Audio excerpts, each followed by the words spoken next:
I run a boutique architectural design firm that specializes in commercial and mixed-use developments. We're not huge, but we do good work and have built up a solid reputation over the past decade. My office needs to be quiet and professional since we often have high-value clients coming in to review plans and designs. That's why I was so careful when I selected our current location. About 5 years ago, my company designed and developed a modern five-story mixed-use building. It was one of our bigger projects, and we were really proud of how it turned out. The ground floor has four commercial units, and floors 2 through 5 are residential condominiums. After construction finished, we made a strategic business decision. We sold all the residential units, but kept ownership of the entire commercial ground floor, the land, and the building structure itself. This meant we owned our office space outright and collected rent from the other three commercial tenants. When we sold the condos, we established the Residential Homeowners Association. According to state law, their governing documents were crystal clear about their authority. They could manage the residential floors, the second floor lobby area, a small gym, and the residential hallways.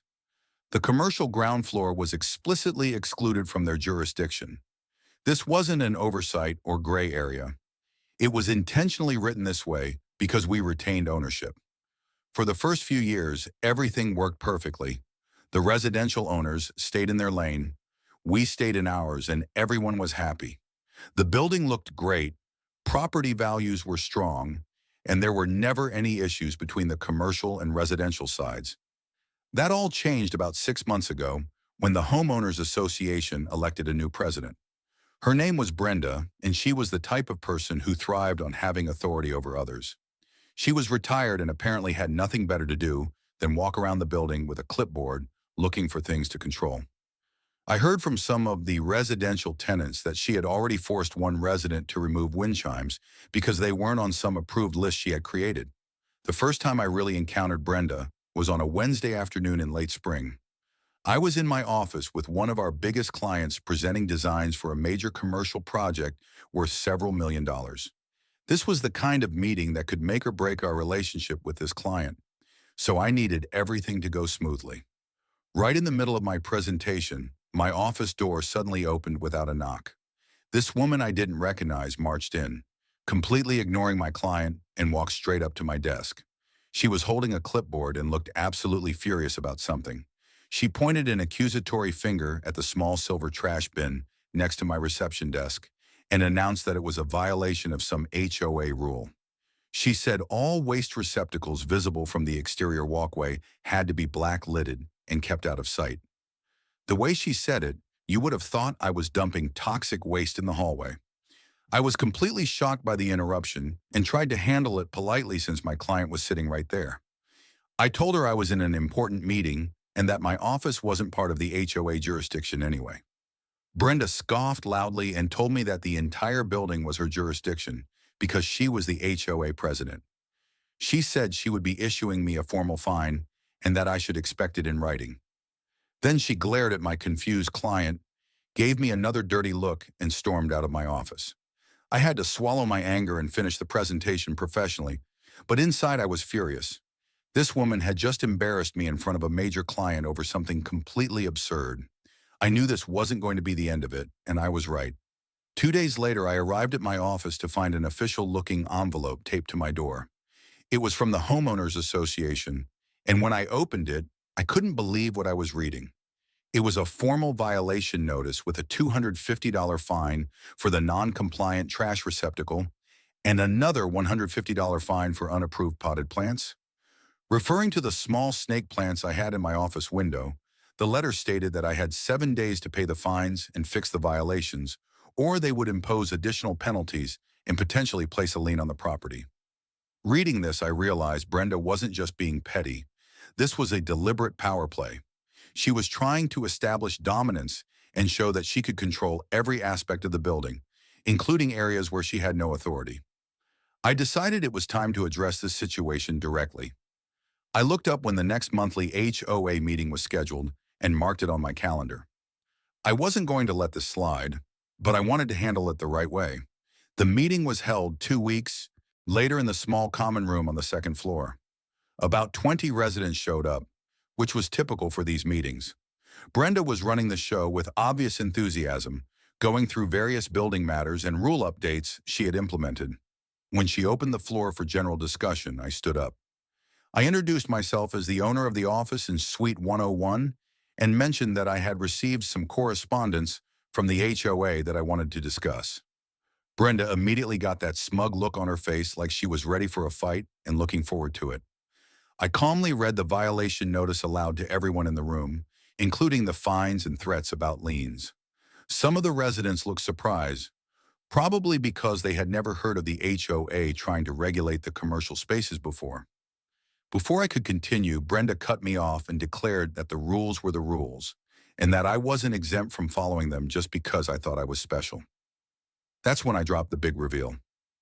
I paused, looked around the room at all the residents, and explained that while she was right about rules being rules, I was confused about why she was trying to enforce residential rules on my commercial property. Then I told them exactly who I was. I explained that I wasn't just a tenant in Suite 101. I was the founder of the development company that built their entire building. My company didn't just design and construct the building. We owned it. We owned the land, the foundation, the roof, and the entire commercial ground floor. We had sold them their individual condominiums, but we retained ownership of everything else. I continued by explaining that their HOA authority existed only because our master deed allowed it to exist, and that same legal document explicitly stated their power ended at the second floor elevator lobby. The commercial ground floor was completely outside their jurisdiction and always had been. You could have heard a pin drop in that room. The residents all turned to look at Brenda, whose face had gone from confident red to pale white in about 10 seconds. She clearly had no idea she had picked a fight with the person who literally owned the building she lived in. But instead of backing down gracefully, Brenda decided to double down on her mistake. She accused me of lying and said I was just a tenant trying to intimidate the HOA. She threatened to have their lawyer bury me in legal paperwork. That's when another resident spoke up. He mentioned that he was an attorney and had carefully reviewed the master deed before purchasing his condo. He confirmed that I was absolutely right. Section 4B of the deed clearly excluded commercial spaces from HOA authority. He told Brenda she had massively overstepped her bounds. Brenda, now completely cornered and exposed in front of all her neighbors, tried to deflect by calling me a tyrant developer. She claimed she was just trying to protect everyone's property values, but the damage was done. The other residents could see that their HOA president had picked an unwinnable fight with the building's owner over something she had no right to control. The meeting descended into chaos as residents started questioning other decisions Brenda had made and whether she really understood the limits of her authority. I left them to sort it out among themselves, but I knew a simple correction wasn't going to be enough. Brenda needed to learn a lesson about boundaries, and I was going to be the one to teach it to her. The next morning, I had my corporate attorney draft a cease and desist letter to the HOA board, specifically naming Brenda. It demanded immediate rescission of all fines against my office and a written apology. The letter also made it very clear that any further harassment would result in a lawsuit for damages, with board members potentially being held personally liable for acting outside their legal authority. But I didn't stop there. I decided Brenda needed a more visible reminder of exactly who owned what in this building. I noticed she had designated the best parking spot in the garage for HOA president only, a spot that was actually on property I owned. I had building maintenance come out the next day to repaint that spot with a new sign that read, "Reserved Building Owner." I also noticed that Brenda had placed a large bulletin board for HOA notices in the main ground floor lobby. Since that lobby was part of my commercial space, I had the board removed and sent an email to all residents from building management explaining that commercial areas needed to stay commercial and their residential notices should be posted in the second floor residential lobby where they belonged. Then I decided to get creative with what Brenda would later call aesthetic warfare.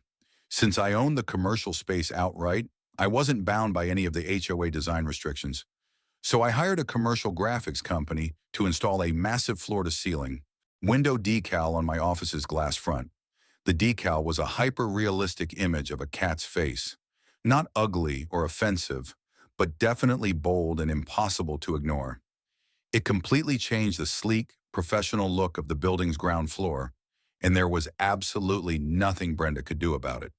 When she saw it for the first time, I watched from my office as she stood there sputtering in rage, completely powerless to stop something she clearly hated. The giant cat face was the final straw for the HOA board. Within a week, they called an emergency meeting. They had received my lawyer's letter. They had seen Brenda's parking spot get reassigned, and they were staring at a 20-foot tall cat every time they walked through the lobby. They realized their president had exposed them to significant legal and financial risk by picking a fight she couldn't win. The board voted to remove Brenda as president, citing her reckless actions and poor judgment. The interim president who replaced her was actually the lawyer who had spoken up at the original meeting. He called me personally to apologize for the whole situation and confirmed that all fines had been rescinded. Then he very humbly asked if there was anything they could do to persuade me to restore the more professional look to my office window. I had made my point perfectly, so I graciously agreed to remove the cat decal. I explained that I just needed the boundaries to be clear and that I had no interest in making anyone's life difficult unnecessarily. The next day, the graphics company removed the cat face, and my office returned to its normal appearance. This act of goodwill showed everyone that I was firm but reasonable, not some kind of tyrant who would abuse my position as building owner. The new HOA board turned out to be professional and respectful. They understood the difference between what they could and couldn't control, and the relationship between the residential and commercial parts of the building became peaceful and clear. They focused on managing their own areas effectively instead of trying to expand their authority where it didn't belong. As for Brenda, she couldn't handle the humiliation of being removed from power and shunned by many of her neighbors. She put her condo up for sale within a month and moved out before the end of summer. I heard through the grapevine that she was telling people the building had become unlivable because of developer interference. But everyone who lived there knew the real story. Looking back on the whole situation, I find it almost funny how it all started. Brenda wanted to wield her small amount of power to control every last detail of the building, right down to my office trash can. She thought she could fine me $400 for following rules that didn't even apply to me. In the end, she learned a very public lesson about jurisdiction and the importance of understanding your actual authority before you try to exercise it. She tried to assert control over property she didn't own against a person who actually did own it, and it cost her everything: her position, her credibility, and eventually her home. All I had to do was show her exactly who owned the sandbox she was trying to play in. Sometimes the best response to someone overstepping their bounds is simply to remind them where those bounds actually are. Brenda learned that lesson the hard way, but she definitely learned it. The building runs smoothly now with clear boundaries and mutual respect between all parties. My office is quiet and professional again.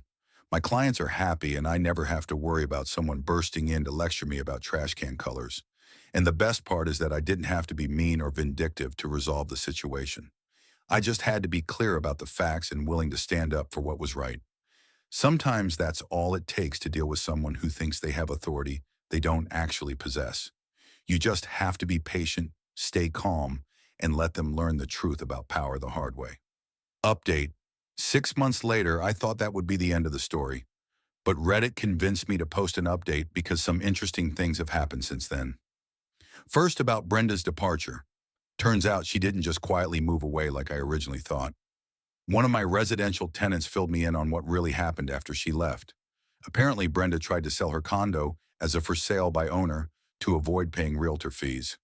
She was asking way above market value and telling potential buyers that the building had management problems and an uncooperative developer. Word got back to some of the other condo owners, and they were furious. Her bad-mouthing the building was potentially hurting everyone's property values. The new HOA board actually considered legal action against her for making false statements that could damage the building's reputation and their investments. She eventually had to hire a real estate agent and drop her asking price significantly just to get anyone interested. I heard she lost about $30,000 compared to what similar units in the building were selling for, partly because she waited too long and partly because of the reputation damage she created for herself. But here's the kicker. She apparently tried to file complaints about me with the city's commercial licensing department. She claimed I was operating outside my permits and that my office was somehow a nuisance business. The inspector who came out to investigate was actually someone I knew from previous projects. He told me that Brenda had called multiple times insisting that my architectural firm was violating zoning laws by operating in a mixed-use building. Of course, when he explained that architectural offices are specifically allowed in mixed-use commercial spaces and that all my permits were in perfect order, she started claiming I was getting special treatment because I owned the building. The inspector ended up documenting her harassment complaints as frivolous and told me that if she kept calling with baseless accusations, the city would start billing her for wasted inspection time. Apparently, that shut her up pretty quickly. Now for the really satisfying part. About 4 months after Brenda moved out, I got a call from someone claiming to be her lawyer. This attorney wanted to discuss a potential lawsuit against me for abuse of power as a landlord and creating a hostile living environment. I forwarded the call to my corporate attorney, who was thrilled to handle it. My lawyer called me back an hour later laughing. Turns out this wasn't even a real attorney. It was Brenda's nephew who had just passed the bar exam and was doing family law in another state. He had no experience with property law and apparently didn't understand that I wasn't actually Brenda's landlord since she owned her condo. My attorney sent him a very educational letter explaining the legal realities of the situation along with copies of all our documentation. He also mentioned that any frivolous lawsuit would result in us seeking attorney fees and sanctions. We never heard from them again. But the best part of this update is what happened with the HOA itself. The new board turned out to be fantastic. They're professional, they understand their role, and they actually made the building a better place to live. They implemented a proper maintenance schedule for common areas, organized social events that brought residents together, and even negotiated group discounts for things like internet and cable TV. Property values in the building have gone up significantly, and units are selling faster than comparable properties in the area. The new HOA president, the lawyer who originally supported me, approached me about 6 months after taking over. He asked if I'd be interested in working with them on some building improvements that would benefit everyone. They wanted to upgrade the main lobby area and improve the exterior landscaping. Since these improvements would increase the value of my commercial space too, I agreed to partner with them on the project. We split the cost fairly, and I provided the architectural design services at cost. The lobby renovation turned out beautifully, and the building now looks even more upscale than when it was first built. One of the funniest developments was when I ran into one of Brenda's former neighbors at a coffee shop downtown. She recognized me and came over to thank me for how I handled the situation. She said that under Brenda's leadership, people were afraid to make any changes to their units, or even hang decorations in the hallways because she might find something to complain about. She told me that the building feels like a real community now, instead of a place where everyone walks on eggshells. Residents actually talk to each other in the elevators, instead of staring at their phones. And people are proud to tell friends where they live, instead of making excuses about their crazy HOA. Another resident mentioned that their adult daughter was looking for a place to buy, and they were actively encouraging her to look at units in our building. That's exactly the opposite of what was happening under Brenda's reign, when people were warning their friends to stay away. The commercial side of the building is thriving too. All three of my commercial tenants renewed their leases early because they love the stable, professional environment. One of them even expanded into a larger unit when it became available. The building has a waiting list for commercial space now, which never happened before. I also want to address something that came up in the comments on my original post. A few people suggested that I was being petty or vindictive with the cat window decal. I want to clarify that the decal was up for exactly 1 week, just long enough to make my point about property ownership and authority. Some people thought I should have just ignored Brenda's violations and fines entirely instead of making a big deal about it. But here's the thing. If I had let her get away with asserting false authority over my property, she would have kept pushing boundaries until someone got seriously hurt financially or legally. By addressing it head-on and making the boundaries crystal clear, I protected not just myself, but also the other commercial tenants and even the residential owners. If Brenda had been allowed to continue overstepping her authority, she could have exposed the entire HOA to lawsuits and liability issues. The current HOA board has thanked me multiple times for handling the situation professionally and helping them understand their proper role.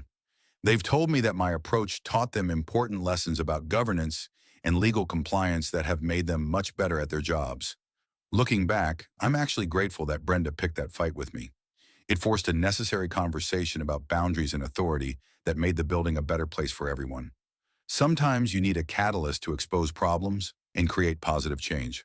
The building community is stronger now. The HOA operates more effectively. Property values are up, and everyone knows exactly what the rules are and who has authority to enforce them. That's a much better outcome than just letting problems fester under the surface. And yes, my office trash can is still silver and still sits exactly where I want it to be. Some things never change, and that's perfectly fine with me. The next one is a pro-revenge story. I work in an office with a guy I'll call Seth. Seth is that coworker everyone knows. Lazy, always passing his work on to someone else, and somehow always getting away with it. He'll sit around on his phone or go to the bathroom every 10 minutes. He's the kind of guy who will show up late, make some lame excuse about traffic, and then disappear for lunch for 2 hours. For the past 6 months, Seth's favorite target has been me. He'll send emails asking if I can help out with a project, but what he really means is do all the work while I take the credit. I complained to my boss a couple of times, but somehow Seth always managed to weasel his way out of trouble. The final straw came when he passed off a major report that was due to a client in 2 days, dumping it on me last minute. One day I casually asked him if he was good with Excel, and he admitted he didn't know much about it. Perfect. The next time Seth tried to dump a bunch of spreadsheets on me to organize for his next report, I agreed. But this time I embedded a series of hidden formulas into the documents. These formulas didn't do anything important, just enough to mess with the numbers if someone didn't know how to check for hidden cells. It took me a little time, but I was careful not to make it too obvious. The kicker, every time Seth tried to copy and paste the data into his report, it would scramble everything just enough to be completely useless. On the day the report was due, Seth slacked off like usual, assuming I had handled it like always. When the client called, furious because the report was filled with nonsense numbers, Seth panicked. He rushed to fix it, but every time he tried to fix one part of the report, something else would break. He came to me frantic and asked for help. I acted confused and said, "Oh, I don't know what happened. Maybe it's a glitch." I gave him some vague advice and watched as he spent the entire day trying to salvage his mess. Our boss found out, and for once, Seth couldn't talk his way out of it. He got lambasted for screwing up such an important project and was put on temporary leave without pay. I guess he'll be doing his own work from now on. The next one is a malicious compliance story. A little over a decade ago, I worked up in the oil patch in northern Canada on different IT contracts. The current contract I was on was maintaining virtual meeting rooms. The oil company had decided that if you didn't need to be on site, they would move your job south and pay you 25 to 50% less. When you needed to meet with people on site, you'd book a meeting and all is golden. The IT company I was with was amazing, but they lost the contract to an international IT company A, servicing oil company B. I was one of the fortunate few that got a job with IT company A, which was so unbelievably stupid. Most of the rest of the talent that had been working at under contracting companies for 10 plus years took a walk. I think the management literally sat down and said, "What's the absolute worst way we can mess things up?" And then they did that. They hired a bunch of fresh out of college or unqualified people. And within a few months, our ticket count had gone from averaging around 50 at any given time to well over 600 and growing with no end in sight. This is all well and good, and we got chewed out for the ticket count being high. We got chewed out for bringing it down low because our ticket closure rates weren't similar. It didn't really matter. Good, bad, we got chewed out. Company A was hemorrhaging money to Company B. Like every ticket outside of the allowed failures that was a failure and not resolved was a fine. And there were multiple sites. Basically, IT Company A ended up paying Oil Company B to do it for them. Most salaried oil company employee who had computer problems took weeks or months to get problems solved, but they were salaried and it didn't affect oil coming out of the ground, so it didn't matter. Except for the meeting rooms, managers couldn't have virtual meetings with staff. Things were getting delayed, and it was going to affect oil coming out of the ground, so it was a problem.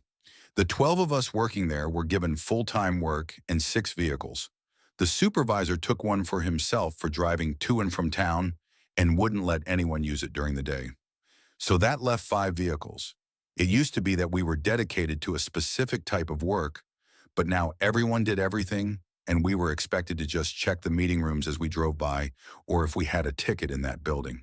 So all the meeting room maintenance was just not being done, and the new guys that would get a ticket to facilitate a virtual meeting of the vice presidents, directors, etc. of the oil company would just not show up, and the meeting would fail. During this time, I had been loudly and constantly complaining about our inability to check meeting rooms in buildings that we don't have tickets for when we don't have a vehicle to get there anyways. A co-worker told me that one of IT company A's managers had come north to review the situation, was at lunch, saw one of my emails, said, "I'm not reading that," tossed down his phone, and ate his lunch. So I just gave up, gave in, and did what I was told. I had been busting my ass to keep everything working for all the execs of Oil Company B for months, and it was time to cue malicious compliance. There was a building in town with meeting rooms. Our building on site was around 45 minutes north. Every morning, rather than being on site and working at 7 o'clock, I would be at the town building at 8 o'clock, checking a meeting room, stocking it with supplies and fixing problems. Except I wasn't, because it was in use and I couldn't get in. So I would drive north and get to our building around 9 and start my day, do a few tickets, be one of the only ones that the oil execs saw that could actually make meetings run successfully, and then leave at 2 to go check a meeting room I couldn't get into, and then go home. This lasted about a month before the oil execs called in my supervisor, manager, and manager's manager and said something along the lines of, "Put I-Core Identify as a start Hardee's on doing just meeting rooms and meetings." I got called into a meeting with my supervisor. Most of my other work was taken away.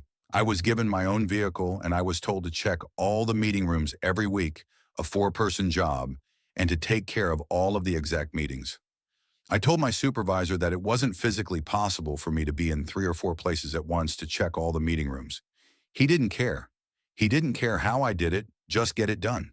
So I got it done. Every time we checked a meeting room, we had to scan a QR code with a company phone that we would then export into Excel and submit as the rooms we checked. Every minute of every day, I clicked the scan button and scanned nothing. At the end of the week, I would export to Excel, then get the list of all the room codes, randomize them, paste them in, save and submit. Click, I'm in town, checking a room. 1 minute later, click, I'm 30 kilometers north. 1 minute later, click, I'm 70 kilometers across the river, etc. I breezed through rest of my stay there, attending executive meetings and keeping them happy, starting late and ending early with my own dedicated vehicle. I applied for a new job, was approved, and just had to wait on the background check. My start date was given at about 6 months out, and I was set. I planned a 3-week vacation at IT company a month in advance, and then on my last day before vacation, I handed in my 3 weeks notice and left. I had made some good friends there. I kept getting invited to the social events for some time, and my understanding from the new people is that they ended up hiring more. People had put 4 people on meeting rooms and still couldn't get the work done because no one ever bothered to learn it. Eventually, the IT company lost the contract. The next one is an entitled people story. I live in a first floor or apartment directly above the parking lot. One of my neighbors regularly pulls into her spot, parks, and just sits there with the radio blaring or on speakerphone having full volume conversations. It's so loud I can make out what the person on the other end is saying from inside. This happens often enough that I know the sound immediately. Last night around 10 p.m., I was trying to listen to a podcast and make dinner. I heard the noise and was already frustrated and hungry. So I stepped outside and sternly said, "Can you please turn down the radio? I can hear it from inside my apartment." I tried to say this in my most stern, calm voice, trying to be clear that I was not angry, just annoyed. That was apparently enough to set her off. She immediately got out of the car looking absolutely livid that I had the audacity to say something. Before I could even process it, she started yelling at me, accusing me of being disrespectful and starting something. Then it got surreal. Out of nowhere, she claimed I had hypothetically thunked her forehead, which made 0 sense. I was on a balcony above her. She kept ranting over me. And when I tried to explain I wasn't trying to start a fight, she interrupted me with, "You're a racist," and just flat out accused me. I was stunned. I hadn't said anything remotely racial. I was just asking her to turn down her music. Trying to clarify, I said, I know where you park. Your car is the one I hear all the time, meaning this isn't a one-time thing, and I wasn't confusing her with someone else. She took that as a threat and snapped back, well, I know where you live. At that point, I realized this was escalating fast and getting out of hand. I said, let's go to the front office and talk to management. Handle this like adults. She agreed but kept shouting at me the entire walk down the hall, calling me a racist repeatedly, loud enough for anyone in their apartment to hear. When we reached the front desk, I explained we were having a slight disagreement. While I was talking, she shoved past me and started banging on the office manager's door, even though it was technically closed for the night. The manager came out confused. At this point, I knew things were going to get interesting. I was calm the entire time, and she was in hysterics. I grabbed a chair to appear less confrontational, and I just let her go off. The neighbor immediately launched into another tirade, escalating again, saying how I threatened her and am a racist for even saying anything. She said I was inside getting drunk with my friends and that her having a conversation with her mother caused me to get aggressive with her. At one point, she looked me dead in the face and called me slow. That really stung because I have dyslexia, and it's something I've dealt with my whole life. I kept calm, but it was like no matter what I said, she was just looking for things to throw at me. I was starting to get very frustrated because the manager wasn't letting me get a word in. I was getting shouted down by crazy while they stood by. The manager finally separated us and asked me to wait in the office. When she came back to speak with me privately, I apologized for the way things escalated and said I should have just come to the office in the first place instead of confronting my neighbor directly. I told her I don't want conflict. I just want to be able to enjoy peace and quiet in my home. She asked if I'd be willing to try apologizing one more time to the neighbor, and I said sure. Even though I knew it probably wouldn't help. At this point, I figured I had to be the bigger person just to end the confrontation. As expected, when I stepped back outside to say my apology, I barely got a sentence out before she started yelling again. She said she might call the cops because she feels unsafe. I stayed calm and said, if you feel the need, go ahead. I live in apartment 126. I added, let's just pretend we don't exist to each other. She didn't look at me and said I sounded like a crazy person to the manager. That's where it ended for now. But we are neighbors and she parks under my balcony. I now feel uncomfortable in my own home. I genuinely don't want issues with any of my neighbors. But this woman seems unhinged and something tells me this won't be the last time I hear from her. I'm wondering if I handled this correctly. What I should do now. Anyway, thank you for watching.